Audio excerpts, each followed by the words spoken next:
আলাইকুম। Hello everyone, কেমন আছেন সবাই? আশা করি সকলেই খুব ভালো আছেন। বরাবরের মতো আবারও দুপুরের একটা রান্না বান্নার ব্লগ নিয়ে হাজির হয়ে গেছি।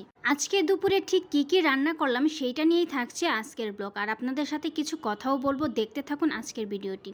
এই তো চলে এসেছি দুপুরে রান্না করার জন্য। দেখতেই পাচ্ছেন একটা ফ্রাই প্যানে তেল গরম করে নিয়ে তাতে আমি পেঁয়াজ কুচিটাকে ভেজে নিয়েছি। তার সাথে কিন্তু একটু জিরাও আমি ফোড়ন দিয়ে নিয়েছিলাম। পেঁয়াজটা যখন একটু ভাজা হয়ে এসেছে তখন এখানে দিয়ে দিচ্ছি হাফ চা চামচ হলুদের গুঁড়া, দিয়ে একটু নেড়েচেড়ে মিশিয়ে নিচ্ছি। এখন আগে থেকেই ভালোভাবে ধুয়ে পরিষ্কার করে রাখা করলাগুলো দিয়ে দিচ্ছি। আজকে দুপুরে করব করলা ভাজি। অবশ্যই করলাটা খাওয়ার চেষ্টা করবেন, কারণ এটা স্বাস্থ্যের জন্য খুবই উপকারী। পরিমাণ মতো একটু লবণ দিয়ে দিলাম। এখন ভালোভাবে নেড়েচেড়ে মিশিয়ে নিচ্ছি। অনেকেই আছে করলা তেতো লাগার জন্য খেতে পারেন না, তারা যদি আমার এই পদ্ধতিতে ভাজি করেন তাহলে কিন্তু একদমই তেতো লাগবে না।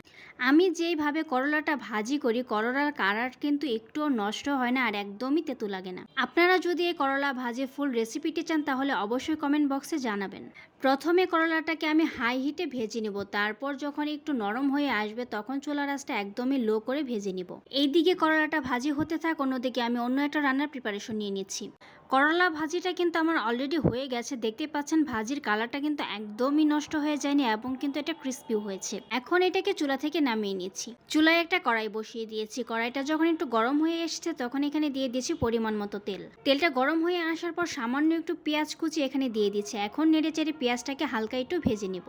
একদম বেশি ভাজার দরকার নেই, লাল লাল করে ভাজতে হবে না, সামান্য একটু ভাজলেই চলবে। পেঁয়াজটা আমার ভেজে নেওয়া হয়ে গেছে। এখন এখানে মাছগুলো আমি দিয়ে দিচ্ছি। মাছের ভেতরে আমি আগে থেকে মশলাটা উঠিয়ে রেখেছিলাম। এখানে দিয়েছি স্বাদমতো লবণ, হলুদের গুঁড়া, মরিচের গুঁড়া, হালকা একটু জিরার গুঁড়া, ধনিয়ার গুঁড়া আর পেঁয়াজ বাটা। এখন মাছটাকে নেড়েচেড়ে কষিয়ে নেওয়ার পালা। আজকে আমি রান্না করছি ইলিশ মাছ।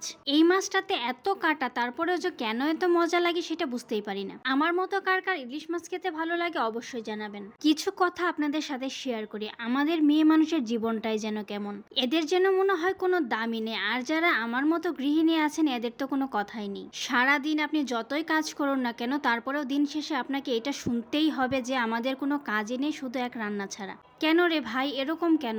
বাইরের কাজই কাজ, ঘরের কাজ কি কোনো কাজ নয়? আপনাদের সাথে কথা বলতে বলতে মাছটা কিন্তু আমার প্রায় কষানো হয়ে গেছে। মাছ থেকে তেলটা ছেড়ে দিয়েছে। এখন সামান্য পরিমাণ পানি এখানে অ্যাড করে দিচ্ছি মাছটাকে আরো ভালোভাবে কষানোর জন্য। একটু নেড়ে চেড়ে মিশিয়ে নিয়ে ঢাকনা দিয়ে ঢেকে মাছটাকে কষিয়ে নিচ্ছি। মাছগুলো কিন্তু আমার ভালোভাবে কষানো হয়ে গেছে। এখন মাছগুলোকে আমি উঠিয়ে নিচ্ছি। মাছগুলো যদি না উঠিয়ে নেই তাহলে কিন্তু ভেঙে যাবে। ইলিশ মাছ কিন্তু একদমই ভেজে রান্না করলে ভালো লাগে না, এর গ্রানটাই যেন চলে যায়।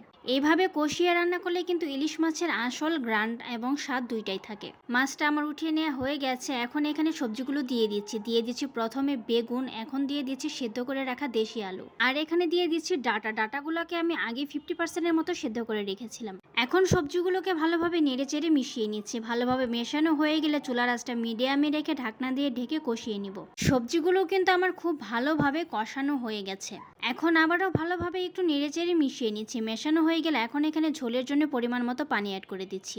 আগে থেকে যেহেতু সবজিগুলো মোটামুটি সেদ্ধ হয়েই আছে, তাই কিন্তু এখানে ঝোলের জন্য বেশি পানি অ্যাড করার দরকার নেই। নেড়েচেড়ে মিশিয়ে নিচ্ছি। এখন ঢাকনা দিয়ে ঢেকে রান্নাটা করে নিচ্ছি। এইদিকে এই রান্নাটা হতে থাক, অন্যদিকে অন্য একটা রান্না আমি করে নিচ্ছি। এইখানে আমি শাক ভাজি করে নিব, সেই জন্য চুলে একটা কড়াই বসিয়ে দিয়েছি। কড়াইটা গরম হয়ে আসলে এখানে দিয়ে দিচ্ছি পরিমাণ মতো তেল।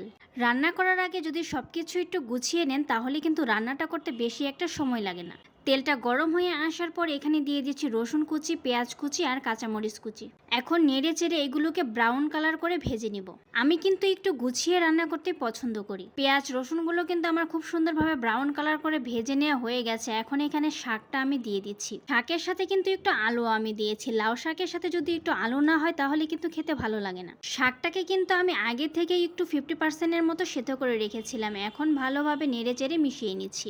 এখন এই কাঠির সাহায্যে ভালোভাবে নেড়ে চেড়ে নিচ্ছি। এই কাঠির সাহায্যে যদি নেড়ে চেড়ে দেওয়া হয় তাহলে কিন্তু একটা শাক আরেকটা শাকের সাথে লেগে থাকে না, একদম কিন্তু শাকটা ঝরঝরে হয়। প্রায় প্রতিদিনই খাবার টেবিলে আমি শাকটা রাখার চেষ্টা করি। শাকটা কিন্তু আমার হয়ে গেছে। এখন দেখি তরকারির কি অবস্থা। সবজিগুলো কিন্তু আমার খুব সুন্দরভাবে সেদ্ধ হয়ে গেছে। তরকারিটা প্রায় হয়ে এসেছে। দেখেছেন কালারটা কত সুন্দর এসেছে, তাই না? এখন আবারও একটু নেড়ে চেড়ে মিশিয়ে নিচ্ছি। মেশানো হয়ে গেলে এখন এখানে আগে থেকে যে মাছগুলো উঠিয়ে রেখেছিলাম সেটা দিয়ে দিচ্ছি। মাছগুলো দেওয়া হয়ে গেলে এখন আলতোভাবে নেড়ে চেড়ে মিশিয়ে নিচ্ছি। মেশানো হয়ে গেলে ঢাকনা দিয়ে ডেকে 2 থেকে 3 মিনিট ফুটিয়ে নিব। 2 থেকে 3 মিনিট ফুটিয়ে নেওয়ার পর দেখেন আমার তরকারির ফাইনাল লুক। এই তো সবজি দিয়ে ইলিশ মাছ রান্নাটা আমার হয়ে গেছে। এখন এটাকে নামিয়ে নিচ্ছি আর চলুন আপনাদের টেবিলে নিয়ে যাচ্ছি। এই তো আজকে দুপুরে খুবই সাধারণ রান্না বান্না ছিল, বাট এগুলো দিয়ে খেতেই কিন্তু খুবই ভালো লাগে। এখানে ছিল সাদা ভাত, তারপরে ছিল লাউ শাক, যেটা কিনা আমি আলু দিয়ে রান্না করেছিলাম। তারপর ছিল করলা ভাজি, করলা ভাজির কালারটা কিন্তু একটুও নষ্ট হয়নি। তারপর ছিল এখানে কচি পাতা ভর্তা, আর ছিল লেবু, ছিল সবজি দিয়ে ইলিশ মাছ। এই তো ছিল আজকে দুপুরের আয়োজন। ভিডিওটি কেমন লাগলো অবশ্যই জানাবেন। যদি ভালো লেগে থাকে লাইক কমেন্ট শেয়ার দিতে একদম ভুলবেন না। এরকম নতুন নতুন ভিডিও পেতে আমার ফেসবুক পেজটি ফলো দিয়ে রাখেন। যদি ইউটিউব চ্যানেল থেকে দেখে থাকেন তাহলে চ্যানেলটি সাবস্ক্রাইব করে পাশে থাকা বেল আইকনটি অন করে দিন। ধন্যবাদ।